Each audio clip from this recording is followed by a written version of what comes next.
नमस्कार। आपका नमस्कार। Crime free Bharat YouTube channel पर स्वागत है। अभी हम 3 चैनल पर लाइव चल रहे हैं।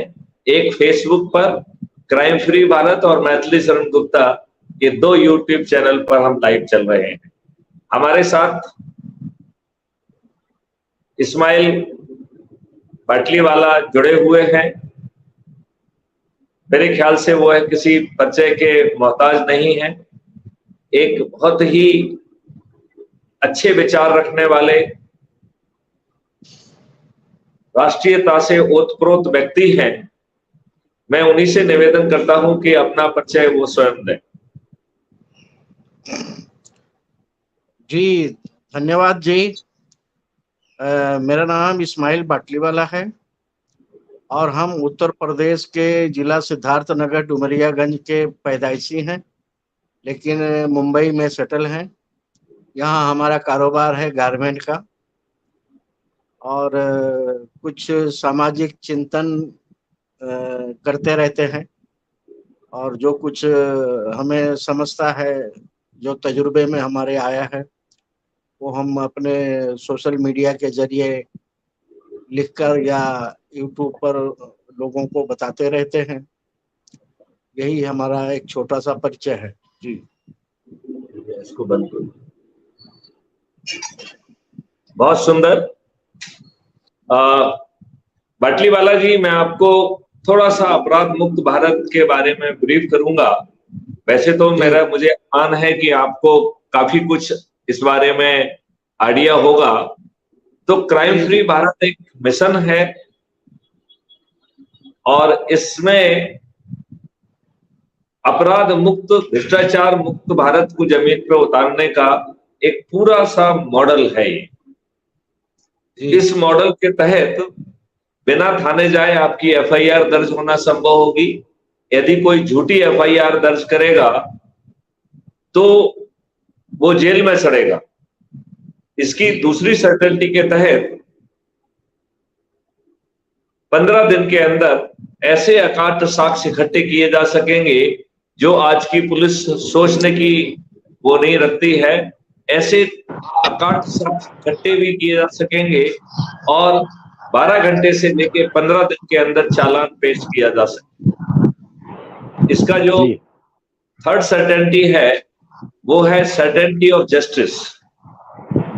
तो क्राइम फ्री भारत ने एक video based trial system conceive किया है, जिसके तहत बिना कोर्ट जाए 3 दिन से 30 दिन के अंदर आपको न्याय मिलेगा और वो निर्णय नहीं होगा, न्याय होगा।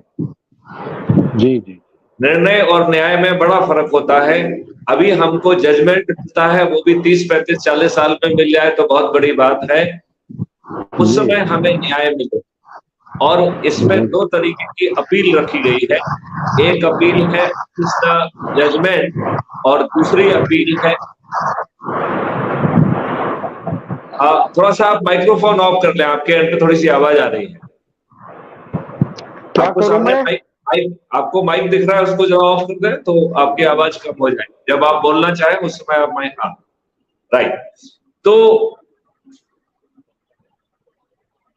ये इतना अद्भुत है कि आज के सिस्टम में हम अपील अकेली करते हैं। इसमें अपील अगेंस्ट द जजमेंट अलग है और अपील अगेंस्ट जज अलग है। जब आप अपील अगेंस्ट जज कर रहे हैं उस समय हमारा प्रिजम्पशन है कि जज महोदय ने पर्याप्त साक्ष्य को अनदेखा कर गलत निर्णय दिया है। जब आप अपील अगेंस्ट जज करेंगे तो जज महोदय को खुद कटघरे में आके अपने निर्णय की वैधता को सिद्ध करना पड़ेगा। उनका निर्णय सही है ये सिद्ध करना पड़ेगा, अन्यथा जो है उन्हें महाअभियोग से अभियोजित कर दिया जाएगा और संभवतः वो अपनी जजशिप भी खो देंगे और उन्हें कंपनसेशन भी देना होगा। That is the certainty of justice. फिर इसकी चौथी सर्टेनिटी है जिसमें एक क्राइम फ्री भारत ने एक डिजिटल चित्रगुप्त पैदा किया है, जिसमें हर अपराधी की 360 डिग्री की इंफॉर्मेशन रहेगी। और इसमें एक बड़ी खूबसूरती वाली बात की गई है, फंडामेंटल राइट टू प्राइवेसी दिया गया है। जैसे हमारे सभी फंडामेंटल राइट में कुछ ना कुछ राइडर्स हैं, कुछ ना कुछ कंडीशंस हैं, तो इस फंडामेंटल राइट टू प्राइवेसी में भी एक केवल एक कंडीशन है कि यदि आप, कहना चाहिए कि यदि आप अपराध करेंगे, जैसे ही आप अपराध करेंगे आपका राइट टू प्राइवेसी खत्म हो जाएगा। यही डिजिटल चित्रगुप्त आपकी एफआईआर भी कर देगा, आपके खिलाफ साक्ष्य भी दे देगा, आपकी गिरफ्तारी की व्यवस्था भी कर देगा, 3 दिन से 30 दिन के अंदर आप न्याय भी मिल जाएगा। तो ये बहुत अद्भुत सिस्टम है, दैट इसको हमने कहा है सर्टेनिटी ऑफ प्रिवेंशन। मतलब आगे चल के अपराध का घटित होना ही अपने आप में मुश्किल हो जाएगा।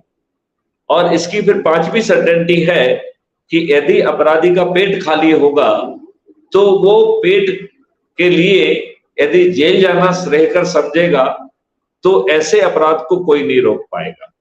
लिहाजा इस सर्टेनिटी के तहत जो व्यक्ति है उस व्यक्ति को हमारे लल्लन साहब भी जुड़ गए हैं, तो इस 5वीं सर्टेनिटी के साथ लल्लन जी का स्वागत है। और हमारे साथ बाटलीवाला जी जुड़े हुए हैं, और हमारे लल्लन जी जो है पुणे में रहते हैं, अभी थोड़ी देर से इनका परिचय भी लेंगे। तो इस 5वीं सर्टेनिटी के तहत सर्टेनिटी ऑफ रिहैबिलिटेशन है, मतलब अपराधी को भी पूरी तरह से रिहैबिलिटेट कर दिया जाएगा जिससे उसका पेट खाली ना हो। और इस पूरे प्रकरण में धन की वर्षा की व्यवस्था की गई है। इतनी धन की वर्षा है कि आज जो भारत सरकार कमा पा रही है इससे 10 गुना ज्यादा पैसा भारत सरकार का को इस क्राइम फ्री भारत मॉडल से मिलेगा।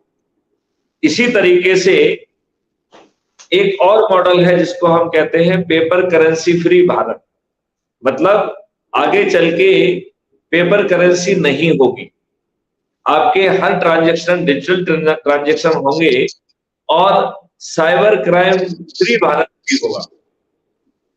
लल्लन जी आप भी अपना माइक्रोफोन को थोड़ा सा ऑफ कर लें, जब ऑन करना चाहे तब ऑन करिएगा, थोड़ी सी आवाज आ रही है आपके एंड पे। करेक्ट। तो इसमें पेपर करेंसी फ्री भारत में लगभग 10 गुना ज्यादा राशि पैदा होगी जो आज भारत सरकार कमा पा रही है, इतनी ज्यादा धनराशि पैदा होगी। और जब भारत सरकार के पास अपने इंटरनल डिफेंस के लिए, एक्सटर्नल डिफेंस के लिए 20 गुना ज्यादा पैसा होगा तो फिर कोई कारण नहीं बनता है कि हम अपने देशवासियों से टैक्स लें। तो क्राइम फ्री भारत का ऐसा मानना है कि हम अपने देश को जो है टैक्स फ्री भी कर पाएंगे। अब एक बार हमने अपने देश को टैक्स फ्री कर दिया, फिर आगे की एक खूबसूरती देखिए कि आपके पास पैसा नहीं है और आपने 10 लाख की चेक दे दी तो वो 10 लाख की चेक ऑनर होगी। ये बड़ा वंडरफुल जो है वो है कॉन्सेप्ट। इसमें हर व्यक्ति के 2 अकाउंट है, एक अकाउंट है अर्निंग अकाउंट और दूसरा है कॉस्ट सेटलिंग अकाउंट। तो आपके ही कॉस्ट सेटलिंग अकाउंट से एक डेबिट एंट्री 10 लाख की करके आपकी चेक क्लियर हो जाएगी, और जब आपकी अर्निंग का पैसा पहुंचेगा तो आसान किस्तों में आपकी कॉस्ट सेटलिंग अकाउंट की वो डेबिट एंट्री क्लियर कर दी जाएगी। यदि किसी कारण से आप उसे क्लियर नहीं कर पाते हैं और आपकी लगातार 4-5 डेबिट एंट्री हो जाती है तो क्राइम फ्री भारत का एक सपोर्टिंग स्टाफ आपके पास पहुंचेगा और आपकी सभी दिक्कतों को समझ के उसका निदान निकालेगा। तो ये भारत जो है ये बैंकरप्सी नहीं होगी, इसमें भारत में कोई दिवालिया नहीं होगा, ऐसा अद्भुत भारत होगा। और हमारे राजनेताओं ने जब अंग्रेज बहुत डरे हुए थे एक बड़े षड्यंत्र के तहत सत्ता का हस्तांतरण स्वीकार किया और इस देश को बांटते हुए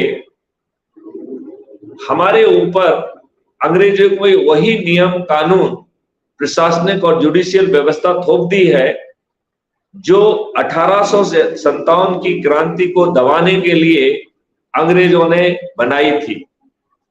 ये अत्यंत ही लज्जा का विषय है कि हमारे नेता ने ऐसे घटिया कानून जो आपके शोषण के लिए बनाए थे, जिसमें प्रशासनिक व्यवस्था एक लाटसाब थी, जिसमें चंद अंग्रेज इस लाटसाबी व्यवस्था के तहत भारतीयों का शोषण करते थे, वही लाटसाबी व्यवस्था अभी राजनेताओं की चरण सेवक बनी हुई है और आपका शोषण अब और ज्यादा बेशर्मी से हो रहा है। ये भी बड़ी दुख की बात है कि हमारे राजनेता अच्छे लोगों को टिकट ही नहीं देते हैं। वो अनपढ़, गवार, दल बदलू, दुष्चरित्र, भ्रष्ट और अपराधियों को टिकट देते हैं। बाटलीवाला जी, आपको जान के ताज्जुब होगा, पिछले 8 सालों में 3 जो है PIL माननीय सुप्रीम कोर्ट में इस आशय से लगाई गई कि जब चपरासी जैसे छोटे पद के लिए आपको साक्षर भी होना जरूरी है और सचरित्र होना जरूरी है, और आपको अपॉइंटमेंट लेटर मिल गया है, इसके बावजूद भी यदि आपको पुलिस ने नेगेटिव रिपोर्ट दे दी तो आपको नियुक्ति पत्र नहीं मिलेगा, जबकि आपका चयन हो चुका है। वहीं हमारे राजनेता, जैसा हमने बताया है कि अनपढ़ हैं, गवार हैं, दल बदलू हैं, भ्रष्ट हैं, चरित्रहीन हैं और अपराधी हैं, तीनों ही PIL में माननीय सुप्रीम कोर्ट ने जो PIL करता है उससे सहमति जाहिर की और माननीय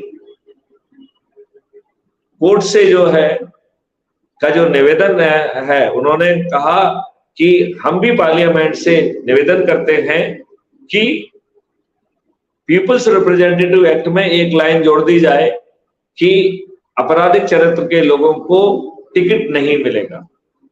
हमारे इन दुष्ट राजनेताओं ने माननीय सुप्रीम कोर्ट की 3 बार की प्रार्थनाओं को तो नहीं माना, उल्टा दुष्टतापूर्वक अपराधियों को ही ज्यादा से ज्यादा टिकट दिए।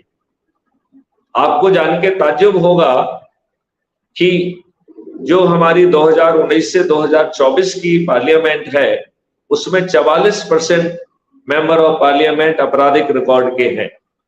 अभी जो पिछले वर्ष उत्तर प्रदेश का चुनाव हुआ, इसमें यह संख्या बढ़कर 51% हो गई।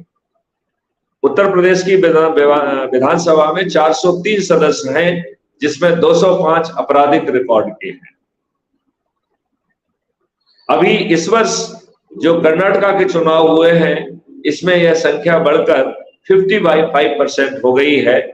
तो मैं बाटलावाला जी आपसे यह अनुरोध करना चाहता हूं कि 21 लक्ष्यों के साथ एक अद्भुत भारत जो है पैदा हो रहा है, जिसमें क्राइम फ्री भारत के एग्रीकल्चर मॉडल के तहत हम रासायनिक विष से मुक्ति मिल जाएगी और हमारी जो पैदावार है वो बढ़ जाएगी और खर्चा जो है वो कॉस्ट सेटलिंग अकाउंट में चला जाएगा, जो अन्न कमाई से उसको पूरा किया जाएगा। इस प्रकार किसानों की आमदनी 5 गुना और मजदूरों की आमदनी 10 गुना बढ़ेगी। क्राइम फ्री भारत का एक एम्प्लॉयमेंट मॉडल है जो कह रहा है कि भारत के हर आदमी के पास गेनफुल एम्प्लॉयमेंट होगा और क्वालिटी एम्प्लॉयमेंट होगा। फिर क्राइम फ्री भारत का आयुष मॉडल है जो कह रहा है कि भारत का हर नागरिक दीर्घायु होगा, निरोगी होगा। फिर क्राइम फ्री भारत का एक इंफ्रास्ट्रक्चर मॉडल है जो कह रहा है कि भारत का कोई भी व्यक्ति झुग्गी झोपड़ी या स्लम एरिया में नहीं रहेगा, उसे कोई चीज फ्री में नहीं मिलेगी। इसके बावजूद उसे कोई भी चीज फ्री में नहीं मिलेगी, लेकिन वो डिजाइनर हाउस में रह पाएगा। ऐसा पावरफुल सिस्टम बनाया गया है जहां जनसंख्या भी नियंत्रण कर लिया जाएगा। जो आज के दुष्ट राजनेताओं ने संविधान के विपरीत कानून बनाए हैं, ऐसे सभी कानून रिपील कर दिए जाएंगे। भारत में हर नागरिक समान होगा। और अभी जो धर्मों में भी जो मिलावट की गई है कि जो सिविल एरियाज हैं वो धर्म का हिस्सा नहीं होते हैं। हमें कितनी शादी करना है इसका धर्म से क्या लेना देना है, हमें किस उम्र में शादी करना है इससे धर्म का क्या लेना देना है। तो धर्म का जो कोर एरिया है वो धर्म कहलाएगा, और जो नॉन कोर एरिया है वो भारत में रहने वाले हर व्यक्ति के लिए समान होगा, और वो बहुत ही मानवीय होगा, बहुत ही उचित होगा और सभी के लिए कल्याणकारी होगा। वो ना महिलाओं के विरुद्ध होगा ना पुरुष के विरुद्ध होगा, और महिलाओं को फिर से उनका पुराना सम्मान मिल सकेगा। तो मैं आपसे अनुरोध करता हूं कि अब आप इस बारे में अपना विचार रखें। और लल्लन साहब अपने चेहरे को थोड़ा सा लाइट वाइट डालिए, आपका चेहरा दिखाई नहीं दे रहा है। और इसके बाद आपसे जो है बात करेंगे। पहले बाटलीवाला साहब को जो है इस विषय पर अपना विचार रखने के लिए अनुरोध करते हैं। तो बाटलीवाला जी, आपका माइक्रोफोन अभी ऑफ है, उसे ऑन करके आप अपना विचार रखें।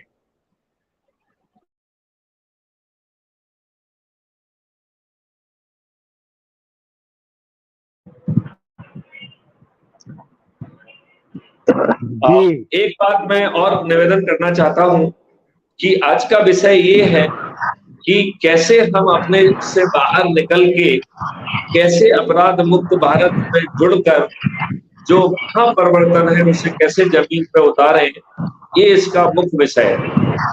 तो यदि आप इस विषय के बारे में कि कैसे हम इसे जमीन पे उतारें और 2024 में ही ये इस महापरिवर्तन को जमीन पर उतार दे, यदि इस दृष्टि से आप जो है इस पर प्रकाश डालेंगे तो बहुत अच्छा रहेगा। और इसके बाद लल्लन साहब ये विचार व्यक्त करेंगे। जी, मैथिली शरण गुप्त सर, आपने जो अभी अपनी बात रखी हमारे सामने, ये तो बहुत ही बेहतर है। यूं कहूं तो 100% आपकी बातें सही है। लेकिन अभी जो मौजूदा हालात में देश की जो हालत है और देश की राजनीति पर जिनका कब्जा है, उसकी तरफ मुझे नहीं समझा कि कोई कदम इस चर्चा में आ पाया है। और अगर पार्लियामेंट में ये अपराधी लोग ही, असेंबलियों में अपराधी लोग ही बैठे रहेंगे तो वही कानून बनाएंगे और उनकी मंशा का कानून बनाते रहे हैं अभी तक, आगे भी बनाते रहेंगे। तो जब तक उस तरफ की कोई लाइन डेवलप नहीं हो पा रही या बनती नहीं है कि उनको कैसे निकाला जाए लोकसभा से और विधानसभाओं से, तो ये जो आपका फार्मूला है, जो कि फार्मूला बहुत बेहतर है, 100% सही है, इसको लागू करने में दिक्कतें आएंगी। इसे लागू कैसे किया जा सकता है ये मेरी समझ में अभी आया नहीं है, क्योंकि इसे अमल में लाने के लिए पार्लियामेंट में जरूरी है, हाजिरी जरूरी है, और वहाँ जो लोग बैठे हैं ये उनके तो ये होने नहीं देंगे। बहुत सारे प्रोग्राम देश में लोग रख रहे हैं और सबसे बड़ी दिक्कत है जो हाउस में बैठे हुए लोग हैं वो वही हैं। तो ये शायद आप कह नहीं पाए या मैं सुन नहीं पाया हूँ या ये रह गया है। ये इन सत्ता जो है, व्यवस्था परिवर्तन के लिए सत्ते में तो जाना होगा साहब, और सत्ते में जाने की रूट क्या है ये जरा कुछ बताने की कोशिश करेंगे तो थोड़ा मेरी जानकारी में इजाफा होगा। जी, बहुत सुंदर बात कही। अब आप माइक्रोफोन यदि ऑफ करेंगे तो इको नहीं आएगी। या आपने बिल्कुल सही कहा कि हम एक बहुत महत्वपूर्ण बात बताना भूल गए आपको कि यदि हम आज की व्यवस्था को एक राक्षसी व्यवस्था कहें तो आज की राक्षसी व्यवस्था की जान एक तोते में है और उस तोते का नाम राजनेता है। जब तक हम वर्तमान व्यवस्था के तहत राजनेताओं को पराजित नहीं करते हैं, तब तक कोई भी अच्छी व्यवस्था जमीन पर उतरना संभव ही नहीं है। ये आपकी ऑब्जर्वेशन 200% सही है। तो क्राइम फ्री भारत ने एक ऐसा पावरफुल इंजन बनाया है, एक ऐसा पावरफुल कॉन्सेप्ट बनाया है, जिसके तहत ये सभी राजनेता, जिसमें माननीय नरेंद्र मोदी, माननीय प्रधानमंत्री जी, अमित शाह माननीय गृह मंत्री समेत ऐसे सभी राजनेता जो 2 बार 3 बार 4 बार 5 बार 6 बार विधायक, सांसद, मंत्री और मुख्यमंत्री रहे हैं, उनका अपने बारे में ऐसा मानना है कि चुनाव लड़ना, चुनाव जीतना, मंत्री और मुख्यमंत्री बनना उनकी बापौती है। और उनका तो यहां तक भी मानना है कि उनके बच्चों की भी बापौती है।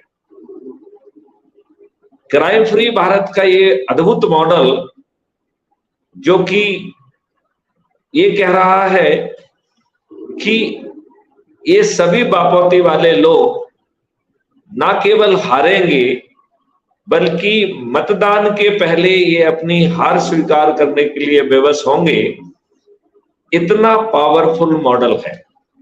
मैं इस बात को कई बार कहता हूं, लोगों के सामने रखता हूं कि नेता सुभाष चंद्र बोस जी ने कहा था कि तुम मुझे खून दो, मैं तुम्हें आजादी दूंगा।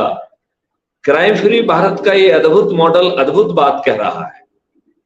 मैथिली शरण गुप्त इसमें कह रहे हैं कि तुम मुझे 9425606040 पर मिस कॉल दो, मैं आपको एक लिंक भेजूंगा और उस लिंक के माध्यम से आप अपराध मुक्त भारत को जो है डाउनलोड करिए, और इसमें जो सदस्य संकल्प है यदि उसको आप पूरा करेंगे तो आपको महापरिवर्तित भारत मिल जाएगा। अभी मैंने वो स्लाइड चालू की है जिसमें 94256060 पर मिस कॉल देकर लिंक प्राप्त कर महापरिवर्तन से जुड़ने की बात कही गई। यदि आप नीचे देखेंगे तो आपको एक लाइनर अभी चालू हुआ है जिसमें इसी बात को कहा गया है। अब मैं थोड़ा सा इसके अभी जो मैंने कहा है उससे लगता है कि स्लोगन हमने दिया है। ये स्लोगन जो है स्लोगन नहीं है, कैसे यथार्थ में ये कन्वर्ट होगा, मैं 2 मिनट में आपको इस बात को समझाने की कोशिश करता हूं, और यदि आप उससे सहमत ना हो तो जो भी आप प्रश्न पूछेंगे तो उनका जवाब देने का मैं भरसक प्रयास करूंगा। तो यदि हम ये माने कि मैथिली शरण गुप्त ने ये मॉडल आज ही चालू किया है, ये मॉडल ये कह रहा है, इसकी सदस्य शपथ ये कह रही है कि मैं भारत माता की शपथ लेता हूं कि मैं अपनी सोच, क्षमता और पारिवारिक परिस्थितियों के कारण पर्दे के पीछे रहूंगा, लेकिन सदस्य संकल्प के तहत 10 लोगों को प्रतिदिन जोड़ते हुए 9 दिन में अपने 90 लोगों को जोड़ने का संकल्प अपनी यथाशक्ति हम पूरा करने की कोशिश करेंगे। यथाशक्ति पूरा करने की कोशिश करेंगे, नहीं कह रहा हूं, करने की कोशिश करेंगे। अब शपथ का दूसरा हिस्सा कह रहा है कि मैं भारत माता की शपथ लेता हूं कि crime free Bharat YouTube channel को सब्सक्राइब करके उसका एक वीडियो इसलिए देखूंगा जिससे आज के माहौल में, जो आपने भी कहा है कि आज का राजनीतिक माहौल इतना खराब है, चारों तरफ दुष्टता हो रही है, चारों तरफ बदमाशी हो रही है, आदमी आदमी में लड़ाई झगड़ा पैदा किया जा रहा है, जाति में जो है ना पैदा किया जा रहा है, धर्म में झगड़ा पैदा किया जा रहा है, दुश्मनी जो है ना चारों तरफ खेल। तो जो आज दुष्टतापूर्वक माहौल है जिसमें कि हताशा, निराशा, बेबसी जो है ना दिखाई देती है, आपको समझ में नहीं आता है क्या करें, और इससे जो डिप्रेशन होता है, तो हताशा, निराशा, बेबसी और डिप्रेशन, इन सब चीजों से बाहर निकाल के आपकी ऊर्जा को बढ़ाने के लिए आपको crime free Bharat YouTube channel का एक वीडियो प्रतिदिन देखेंगे, ये भी शपथ का पार्ट 2 है, जिससे कि आपका कमिटमेंट, डेडिकेशन बढ़ता जाए। फिर इसका तीसरा ऑपरेटिव पार्ट है जो कह रहा है कि मैं, एक मिनट, अरे अफसर साहब जी जुड़ने की कोशिश कर रहे हैं लेकिन उनका ठीक सिस्टम से जुड़ नहीं पा रहे हैं वो, क्योंकि उनका वीडियो कोऑपरेट नहीं कर रहा है तो वो जुड़ नहीं पा रहे हैं। तो तीसरा पार्ट कह रहा है कि मैं भारत माता की शपथ लेता हूं कि हम में से वो साथी जो अधिक से अधिक लोगों को जोड़कर चंद्रगुप्त की मेरिट लिस्ट में आएंगे, और ये मेरिट लिस्ट हर जगह पे अलग अलग बनेगी। जैसे ये राज्य के विधायकों की संख्या के ऊपर निर्धारित है। जैसे मध्य प्रदेश में ये संख्या 230 है, महाराष्ट्र में 288 है,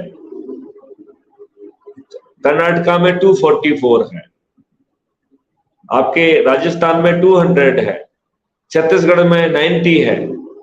तो इस तरीके से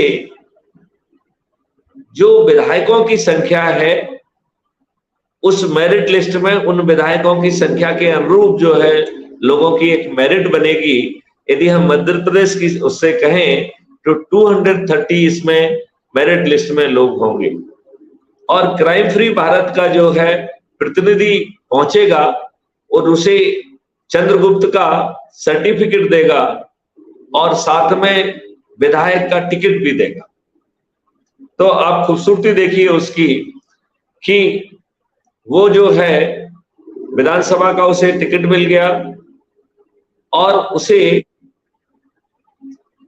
कहना चाहिए कि चंद्रगुप्त का सर्टिफिकेट भी मिल गया।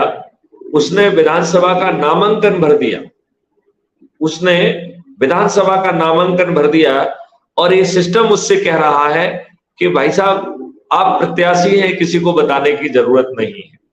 अभी इस बात को अपन थोड़ा देर से खुलासा करते हैं, उसके पहले ये बताने की कोशिश करते हैं कि वो कह रहा है कि जो भी हमारा चंद्रगुप्त बनेगा, मैं छत पर चढ़ूंगा, थाली बजाऊंगा, दीपक जलाऊंगा और संकल्प लूंगा, शपथ लूंगा, शंखनाद करूंगा, उद्घोष करूंगा कि इस्माइल बाटलीवाला जी मेरे चंद्रगुप्त हैं, मैं इन्हें संकल्प और उद्घोष के साथ विजयी बनाऊंगा।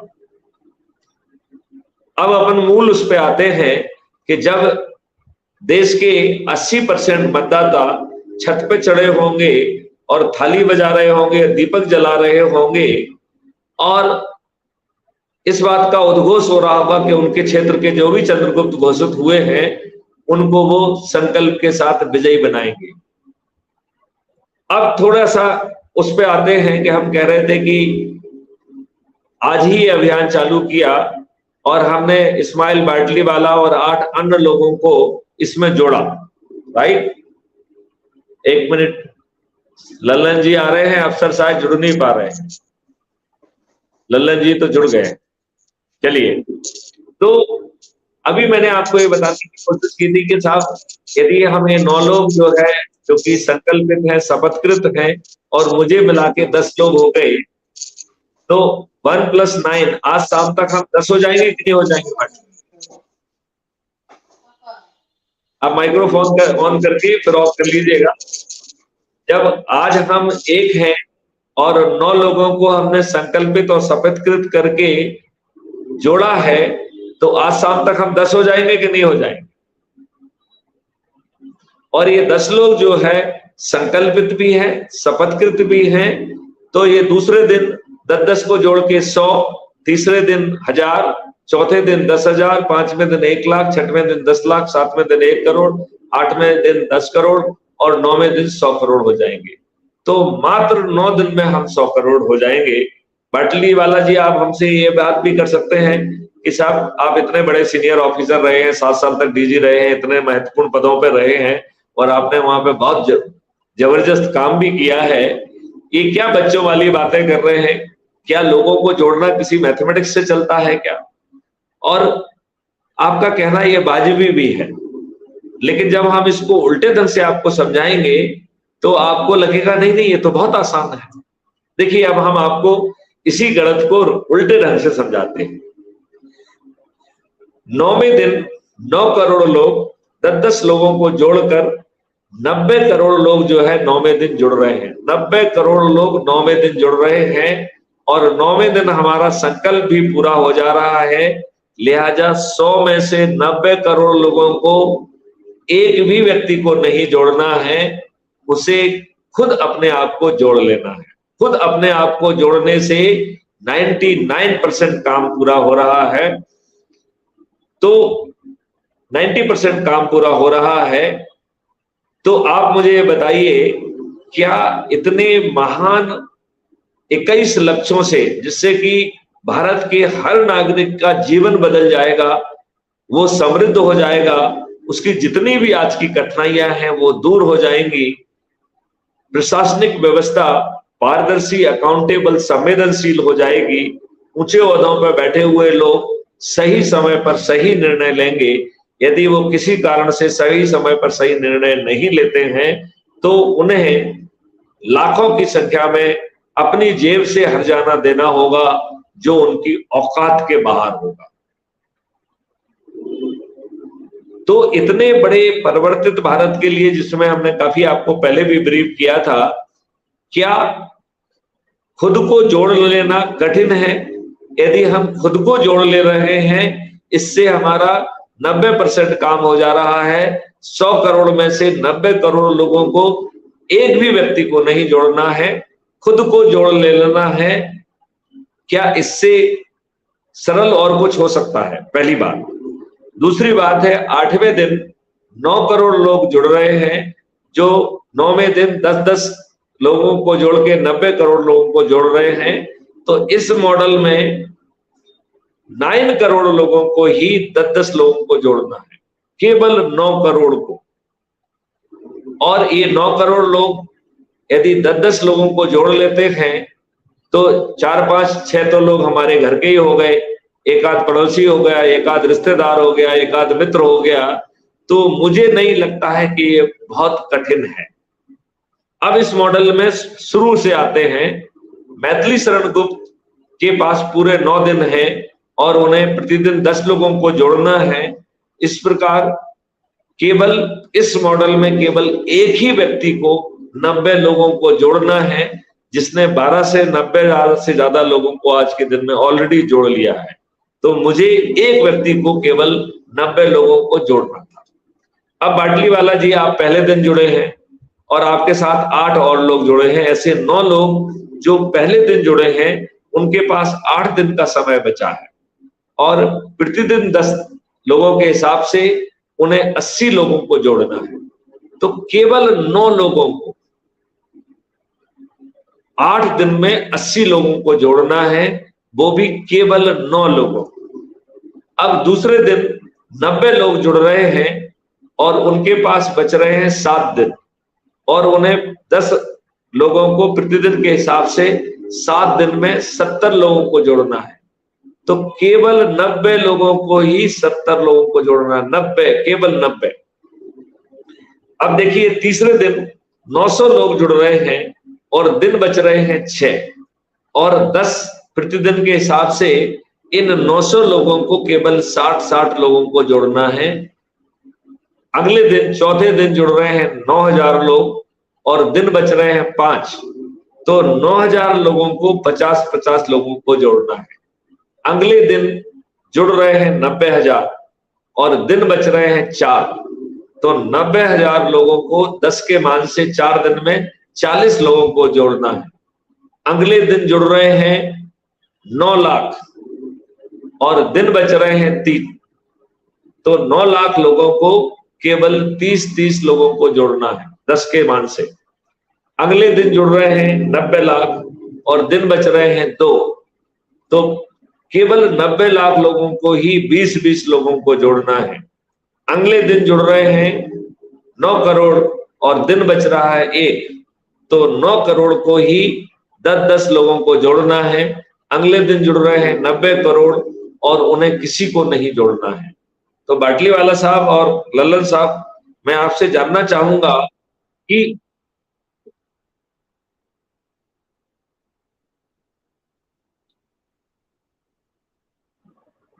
मैं आपसे ये जानना चाहूंगा कि इतने बड़े परिवर्तन के लिए, जिससे 21 लक्ष्यों के साथ आपकी गुलामी बदल जाएगी, आपकी प्रशासनिक व्यवस्था बदल जाएगी, आपके ऊपर से टैक्स हट जाएंगे, आप समृद्ध हो जाएंगे, आपकी चेक बाउंस नहीं होगी, आपकी एजुकेशन व्यवस्था बदल जाएगी, आपकी कृषि बदल जाएगी, आपके व्यवसाय बदल जाएंगे, आप अच्छे घर में रह पाएंगे, अच्छा खाना खा पाएंगे, आप तनाव मुक्त हो जाएंगे, आप निरोगी और दीर्घायु हो जाएंगे। इतने महान परिवर्तन के लिए क्या इतने कम संख्या में लोगों को जोड़ना कठिन है? जबकि आप एक चीज और भी ध्यान से सुनिए बाटलीवाला साहब, कि हम सदस्य की संकल्प में क्या ले रहे हैं कि हर कोई 10-10 के मान से 90 लोगों को जोड़ेगा, हर कोई। जबकि इस मॉडल में केवल एक ही व्यक्ति को 90 लोगों को जोड़ना है और 90 करोड़ को किसी को नहीं जोड़ना है, खुद जुड़ जाना है, और मात्र 9 करोड़ को ही 10 लोगों को जोड़ना है। तो अब हम आपको एक छोटी सी लाइन से बता दें कि इस जोड़ने जुड़ाने से नेता कैसे हारेंगे। तो जब 100 करोड़ लोग छत पर चढ़ेंगे और सदस्य संकल्प के तहत छत पर थाली बजाकर दीपक जलाकर उद्घोष करेंगे कि इस्माइल बाटलीवाला जी हमारे चंद्रगुप्त हैं, मैं उन्हें संकल्प के साथ विजयी बनाऊंगा, तो बाटलीवाला जी मुझे आप ये बताइए, जो आपके पड़ोसी हैं वो ये बात कहेंगे कि नहीं कहेंगे कि मुझे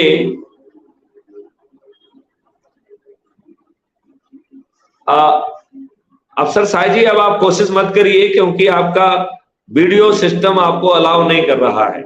आपने अपने वीडियो सिस्टम को ब्लॉक किया है, जिसके कारण आप बिना वीडियो के आ रहे हैं, तो कोई मतलब नहीं निकलेगा।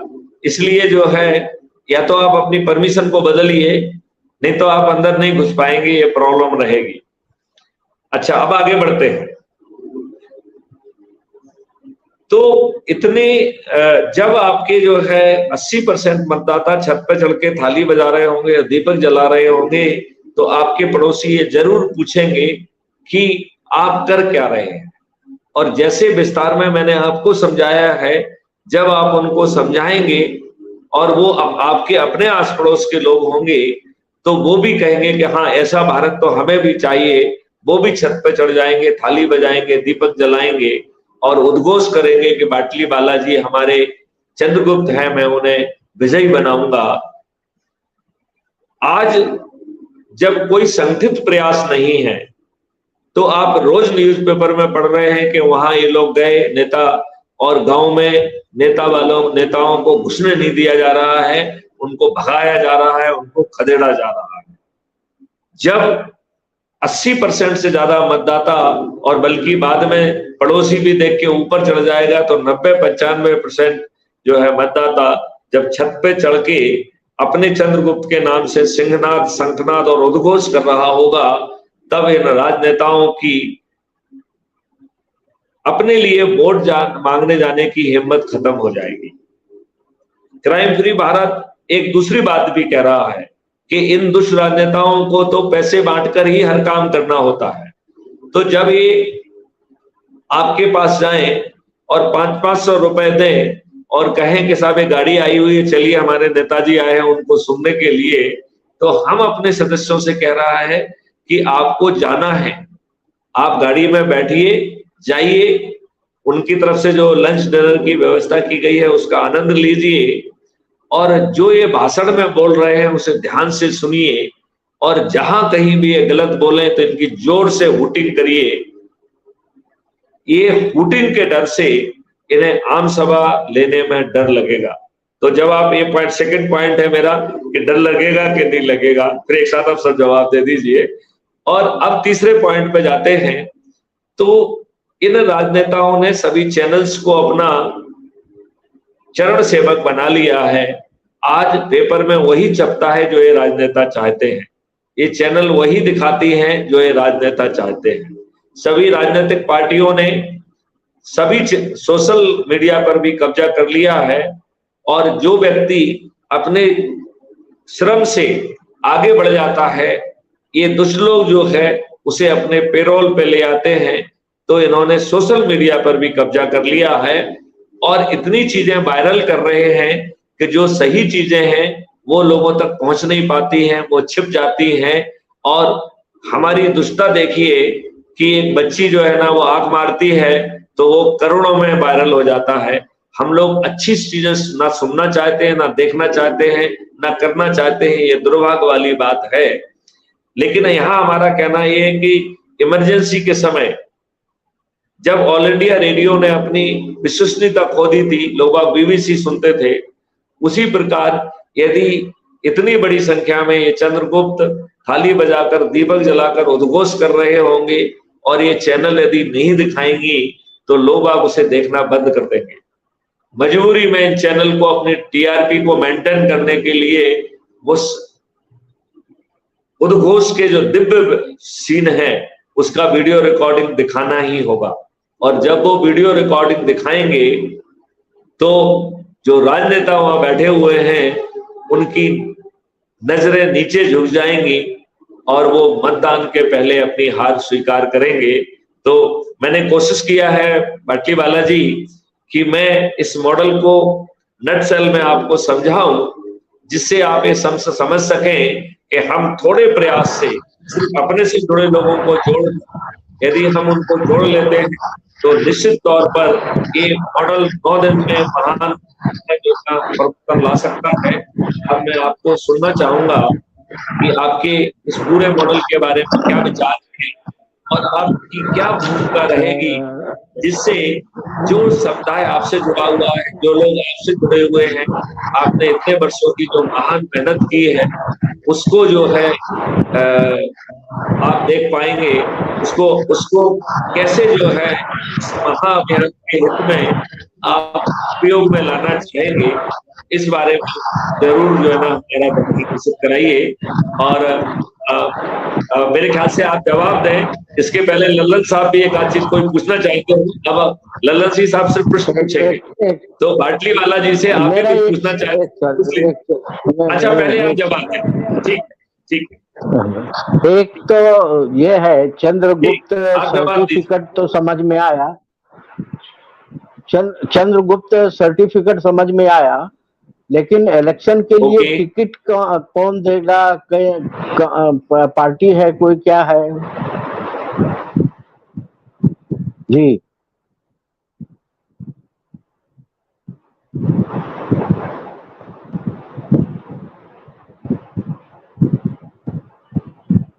एक बार आप रिपीट कर दीजिए क्वेश्चन को।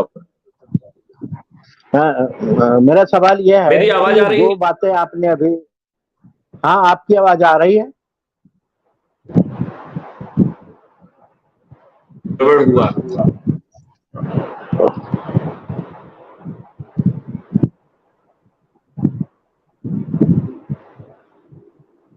एक सेकंड।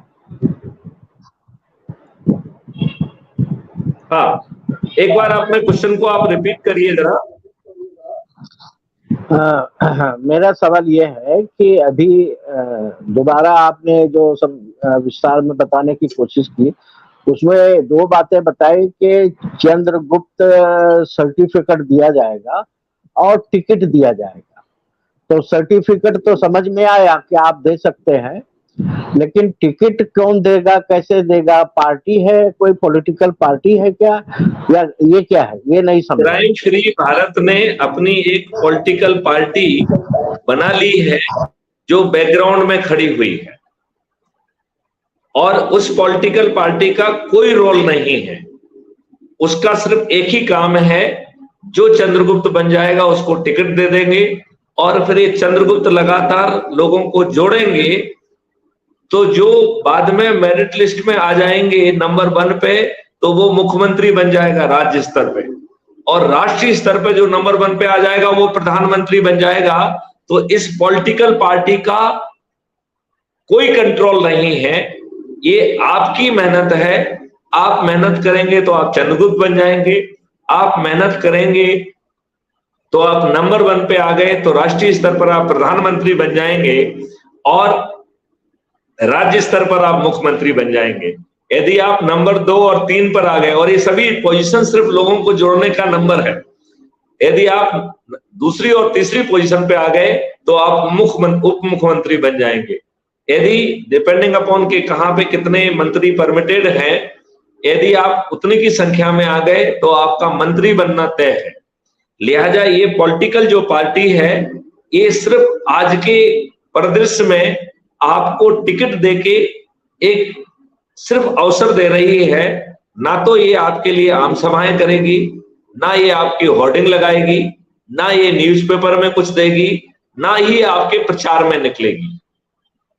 इसमें इवन जो कैंडिडेट है उसके ऊपर ये प्रतिबंध लगाया गया है कि वो जो है ना तो ये बताएगा कि मैं प्रत्याशी हूं, ना ही किसी के सामने हाथ जोड़कर ये प्रार्थना करेगा कि मुझे वोट दीजिए, क्योंकि उसको जो वोट मिल रहा है वो जिसके पास जा रहा है, जिसको जोड़ रहा है, वो वोट नहीं दे रहा है। क्राइम फ्री भारत से जुड़ा हर सदस्य अपनी कंस्टिट्यूएंसी का जो भी चंद्रगुप्त घोषित होगा वो शपथकृत है कि छत पर चढ़ेगा, थाली बजाएगा, दीपक जलाएगा, शंखनाद करेगा, सिंहनाद करेगा, उद्घोष करेगा कि इस्माइल बाटलीवाला जी मेरे चंद्रगुप्त हैं, मैं इन्हें संकल्प के साथ विजय बनाऊंगा और ये फलानी फलानी तारीख को हमारी पोलिंग है, मैं पोलिंग बूथ पर जाकर जो है बटन दबाकर जो है वोट दूंगा। यहां तक इंश्योर हो रहा है। तो मेरे ख्याल से मैंने कोशिश की है आपको ये जवाब देने की कि हाँ, पीछे एक पॉलिटिकल पार्टी खड़ी हुई है जिसके हम नाम को बहुत ज्यादा जोर नहीं दे रहे हैं, क्योंकि उसका कोई काम नहीं है, वो केवल एक कोडल फॉर्मेलिटी कंप्लीट करने वाली मशीन है। उसके हाथ में कोई चीज नहीं है, सब कुछ आपके हाथ में है और आपको भी अपने लोगों को जोड़ना है। और कोई व्यक्ति 1000-2000 लोग जोड़ लेगा, इतने मात्र से वो प्रधानमंत्री के बनने के भी क्लोज पहुंच जाएगा, क्योंकि मॉडल इतना पावरफुल है। और इसमें देखिए, आज सभी राजनीतिक पार्टी के सभी राजनेता पूर्णतया दुष्ट हैं, पूरी तरह से दुष्ट हैं। लिहाजा ये बता दीजिए 12 बजे आधा घंटा लगेगा। तो ये पूरी तरह से दुष्ट हैं, निश्चित रूप से ये हारेंगे और भारत के हर अच्छे नागरिक को जुड़ना चाहिए।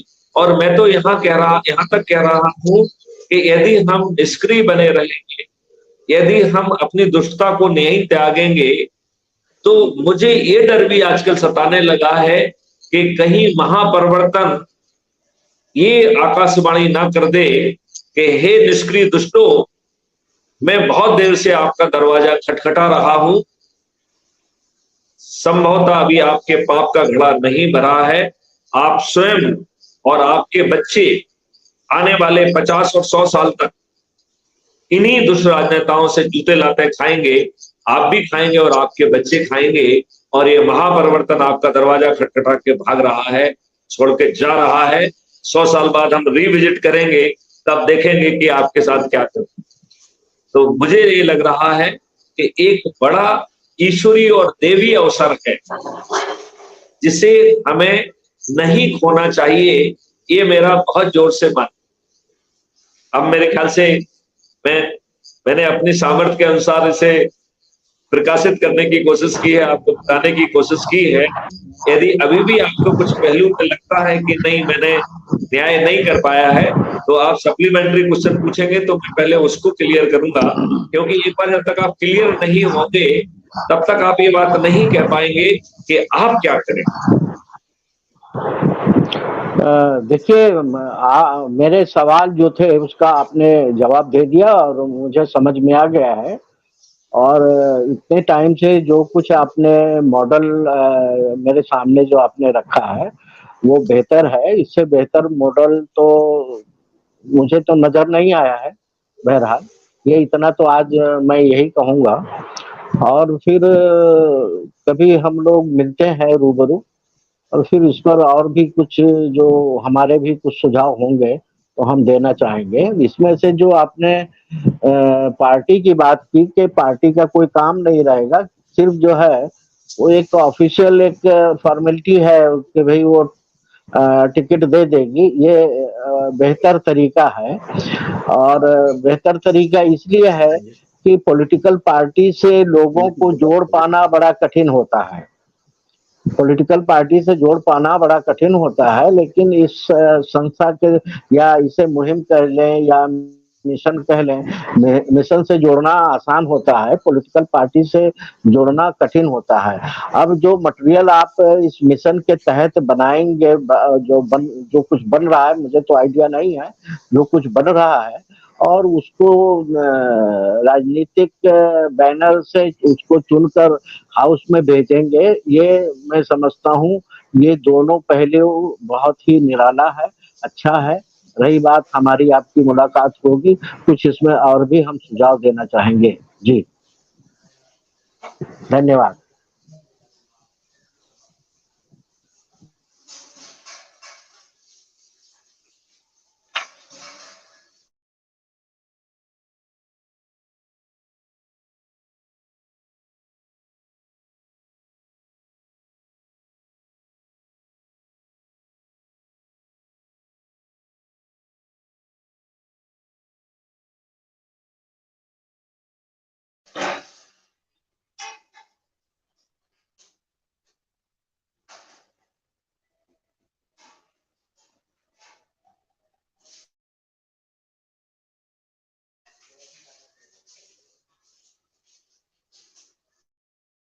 ये मेरा माइक्रोफोन ऑफ है और ये ऑन नहीं हो रहा है। हो गया साहब, हो गया, माइक्रोफोन ऑन हो गया।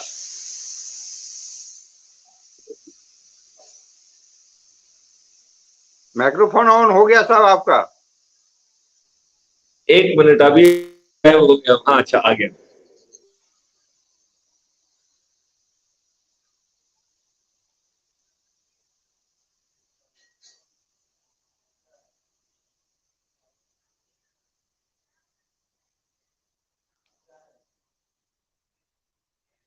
जय हिंद बाटलीवाला साहब।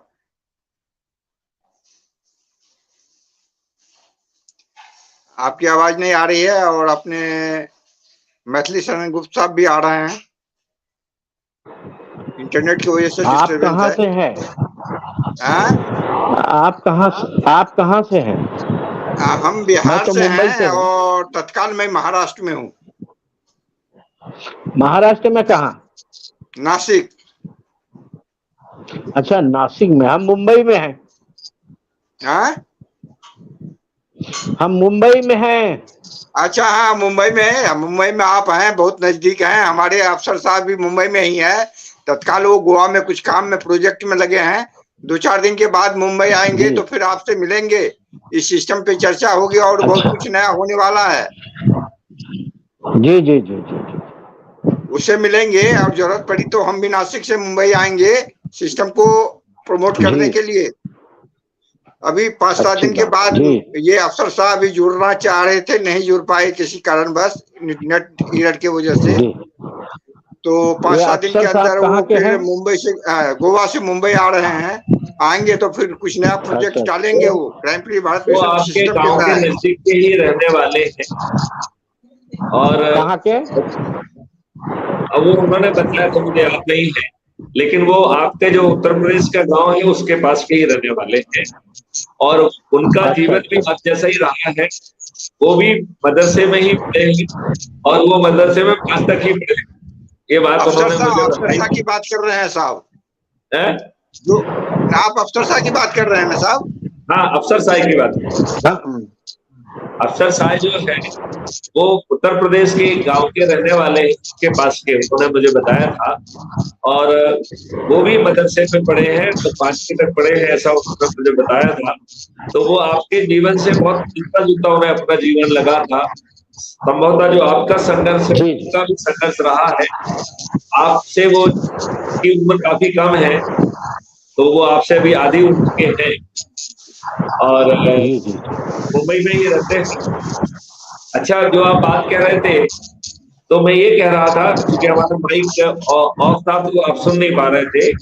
मैंने कहा कि क्योंकि ये मीटिंग हो रही है, तो जो सुझाव आप अभी यदि देने की स्थिति में हैं, यदि वो सुझाव कुछ अभी देंगे तो इस सेशन का लाभ मिलेगा। और जब अपन कोई बैठ के गुफ्तगू करेंगे तो वो तो कर ही लेंगे, लेकिन ऐसे विचार जो कि आपको जाहिरा तौर पर कहने में कोई संकोच नहीं है, और आप इसे लाइव, चूंकि इसे दुनिया देख रही है, कुछ लोग अभी देख रहे हैं, कुछ लोग 2-4 दिन बाद देखेंगे, लेकिन इसे दुनिया देखने वाली है। तो आप जैसी शख्सियत यदि सही दिशा में लोगों को प्रेरित करेगी तो जो आपसे जुड़े लोग हैं वो बड़ी संख्या में जुड़ पाएंगे और ताज भी उनके सिर पे होगा।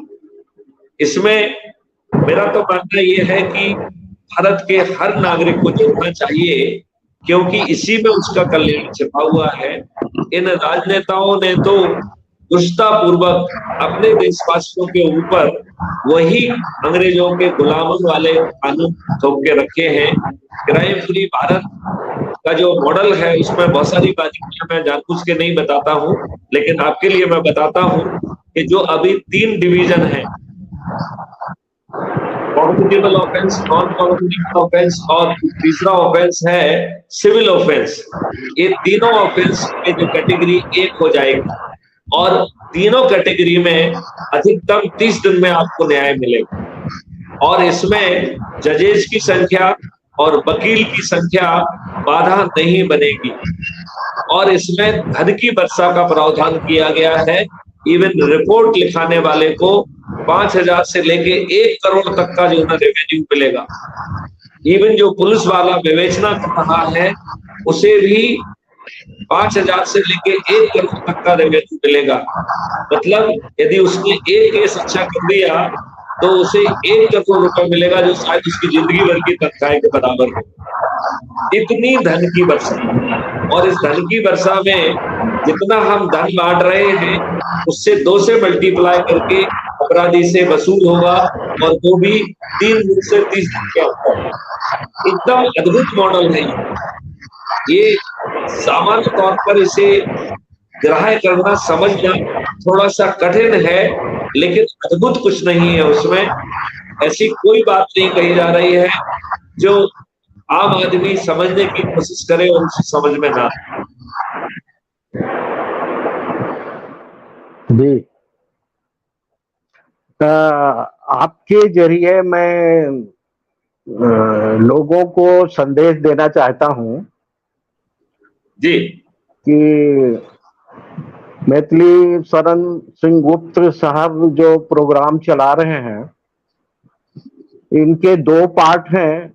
एक तो जो इस देश का सिस्टम है वो बेहतर बनाना चाहते हैं। दूसरा जो है, जो पॉलिटिकल तरीके से अच्छे लोगों को पार्लियामेंट में, असेंबलियों में भेजने की जो कोशिश है वो भी बेहतर है। इसमें थोड़ा सा मेरा सुझाव ये है कि आप तो उस पर काम कर ही रहे हैं, लेकिन मैं थोड़ा सा एक्स्ट्रा जोड़ना चाहता हूँ। वो ये है कि आजादी की लड़ाई में हमने अंग्रेजों को तो यहाँ से निकाल दिया, लेकिन उनका जो पॉलिटिकल सिस्टम है उसी में हम जी रहे हैं।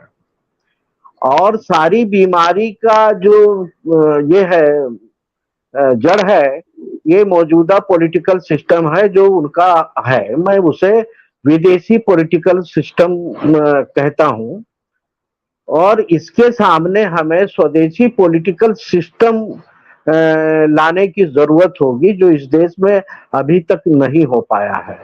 कुछ नोट्स हमारे पास हैं जो हम चिटपुट लिखा भी करते हैं अपने सोशल मीडिया पर, लेकिन एक मसौदा हम लाना चाहते हैं। जैसे कि हम एनआरसी मसौदा लाए हैं, उतने ही गंभीरता से, उतने ही बारीकी के साथ इस देश के लिए स्वदेशी पॉलिटिकल सिस्टम का एक मसौदा लाना चाहते हैं। लेकिन वो कि बहुत बड़ा होगा, मेरे ख्याल से 2000 पन्नों में होगा, क्योंकि वो पार्टी नहीं है, बल्कि ये जो मौजूदा विदेशी पॉलिटिकल सिस्टम है, इसके सामने स्वदेशी पॉलिटिकल सिस्टम की मैं बात कर रहा हूं। उदाहरण के तौर पर, जैसे कि आपके हाथ में जो मोबाइल है, अगर मार्केट में एक ही मोबाइल बिक रही होगी तो हमारी आपकी तो मजबूरी है उसी मोबाइल को खरीदना, उसी को चलाना है। अब दूसरी मोबाइल अगर बाजार में है नहीं तो हमें तो वही लेना है, वो सस्ती हो या महंगी हो, अच्छी हो या खराब हो, वो उसी से काम लेना है। लेकिन जब इसी मार्केट में दूसरी मोबाइल भी जब आ जाएगी तो फिर हम तय करने में हमारे लिए आसानी होगी कि भाई कौन सी मोबाइल हमारे बजट की है, हमारे इस्तेमाल के लिए कौन सी बेहतर है। आज हमारे देश में सिंगल पॉलिटिकल सिस्टम होने की वजह से हम चॉइस ही नहीं कर पा रहे हैं कि हमारे लिए बेहतर क्या है। हाँ, इससे बेजार होकर के लोगों ने व्यवस्था बदलने की लाइन में ये गलती होती रही है लोगों की। व्यवस्था बदलने के नाम पर उन्होंने पार्टियां बना ली। आज हजारों पार्टियां हमारे देश में। मैं ये संदेश देना चाहता हूँ, पूरे देश को देना चाहता हूँ, जितने एक्टिविस्ट हैं उनको देना चाहता हूँ कि पार्टी बनाने से व्यवस्था बदलेगा नहीं, बल्कि जो पॉलिटिकल व्यवस्था है जब वो बदला जाएगा तभी हम कुछ बदल पाएंगे। लेकिन ये जो पॉलिटिकल सिस्टम है ये ऐसा है कि पहले तो चोरी करना सिखाता है और फिर चोर को पकड़ने के लिए कानून बनाता है और फिर ये सिस्टम रिश्वत लेके चोर को छोड़ने का भी सिस्टम इसी के पास है। तो इसी भूल भुलैया में हमको उलझा के रखा है इस सिस्टम ने। हमारा स्वदेशी पॉलिटिकल सिस्टम हमें लाने की जरूरत होगी। ये मैं आपके चैनल के जरिए, आपके इस प्रोग्राम के जरिए देश को, दुनिया को मेरा ये संदेश है, इस पर गौर करना चाहिए। और यदि किसी को लगता होगा कि भाई स्वदेशी पॉलिटिकल सिस्टम आपके दिमाग में कैसा खाका है, तो उनके सामने बैठ करके हम अपनी बातें रख पाएंगे। जो कुछ वो बहुत ही बेहतर होगा। जो आपने कंसेप्ट दिया है, मॉडल जो पेश किया है, ये उसी का एक हिस्सा है। आपने अपनी शक्ल में दिया है, हम अपनी शक्ल में देना चाहते हैं, लेकिन ये दोनों मैच करता है। और हम सबको मिलकर के एक स्वदेशी पॉलिटिकल सिस्टम की कोशिश करना चाहिए, जो कि आप कर भी रहे हैं, हम भी कर रहे हैं। लेकिन थोड़ा रूबरू बैठकर हम लोग, और भी लोगों की जरूरत होगी, बैठकर समझ लेने की लिए हमें आगे बढ़ना होगा। तो ये मेरा सुझाव है और संदेश है आपके लोगों को और देश दुनिया को। अक्सर सुना होगा जब भी हम मीटिंगें करते हैं, कोई तकरीर करते हैं, जलसे करते हैं, भाषण देते हैं या लेख लिखते हैं या डिबेट करते हैं, तो अक्सर ये बातें आती हैं कि भाई हमारा देश हजारों सालों तक गुलाम रहा है। मैं ऐसा मानता हूं कि हजारों सालों तक गुलाम होना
ललन कुमार जी, मैं बीच में, hello, yes Lalan Kumar ji, hello hello hello hello.